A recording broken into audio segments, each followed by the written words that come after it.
Bonjour. Pour les années 90, l'objet auquel je pense, c'est cet objet auquel on ne pense jamais. Alors évidemment, je vous fais un peu frire là. L'objet auquel je pense et auquel vous ne pensez jamais, c'est le contraceptif, c'est le préservatif, c'est la capote. Et c'est quelque chose qui a totalement changé les enjeux de visibilité de ce qu'on montre, de ce qu'on cache dans les années 90. Figurez-vous, au tout début des années 90, le sida, c'est quoi ? C'est une maladie honteuse, dans une catégorie honteuse, par rapport à une pratique honteuse. Je traduis, la catégorie c'est évidemment le malade, c'est l'homosexuel qui va se cacher, qui ne pense pas lui-même que c'est acceptable sa conduite, c'est l'héroïnomane qui ne va pas non plus se vanter de se piquer, ou c'est le haïtien. Ce sont les 3 H qu'aux États-Unis on stigmatise avec ce cancer qu'on aura appelé le gay cancer assez rapidement. Donc on est dans un espace où on ne voit rien. Il n'y a pas de sexualité, on n'en parle pas, on ne la montre pas, c'est une affaire privée.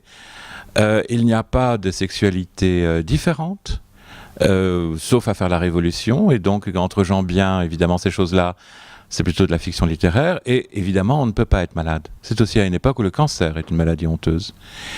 À un moment où on s'aperçoit, parce que l'épidémie du sida fait ses ravages, qu'elle ignore toutes les catégories.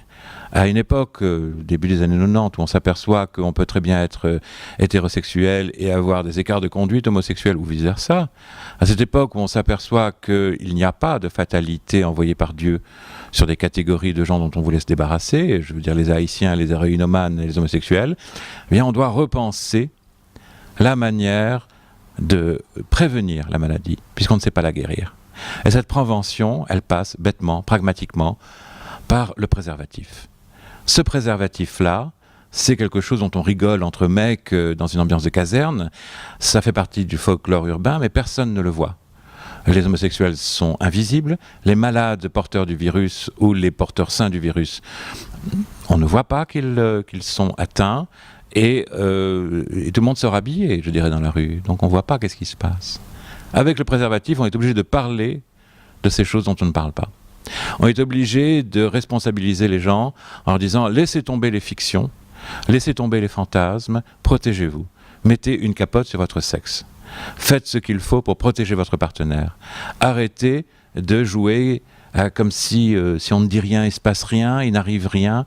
Arrêtez de faire l'autruche. » Ça a beaucoup changé dans les mentalités, aussi par des films phares comme Les Nuits Fauves, de Cyril Collard, où la grande question, c'est de savoir, après avoir eu des rapports non protégés avec une fille, cet homosexuel qui s'assume, est-ce qu'il doit lui dire ? Et ça devient un petit peu l'enjeu. Mais à partir du moment où on pose la question, on l'a déjà dit. À partir du moment où c'est dans un film qui s'adresse à un public adolescent et jeune, parler de la question de savoir si on se tait, c'est déjà parler. On ne peut plus se taire.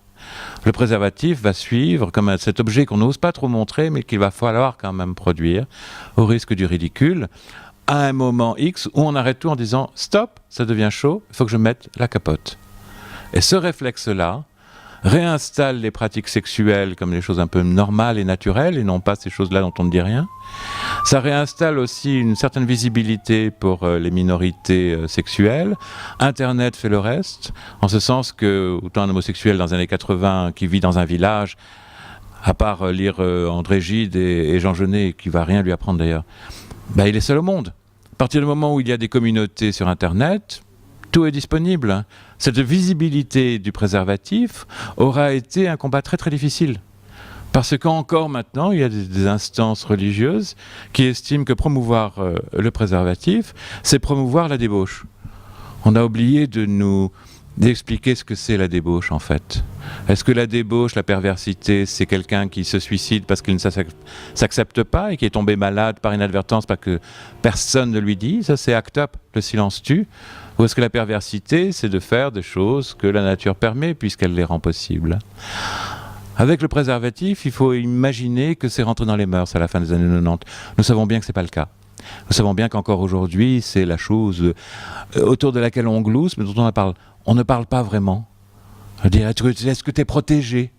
Cette manière d'euphémiser la chose fait encore plus de dégâts parce qu'elle installe un niveau de langage où on ne dit pas la chose dont on veut parler quand même. Pourquoi on dirait, tiens, voilà une capote, mon fils, voilà le paquet, je les achète pour toi. Je sais que c'est toujours très dur de devenir tout rouge devant la pharmacienne en disant je voudrais des capotes, et tout d'un coup entendre la question qu'on n'attendait pas. Quelle taille, mon gamin ?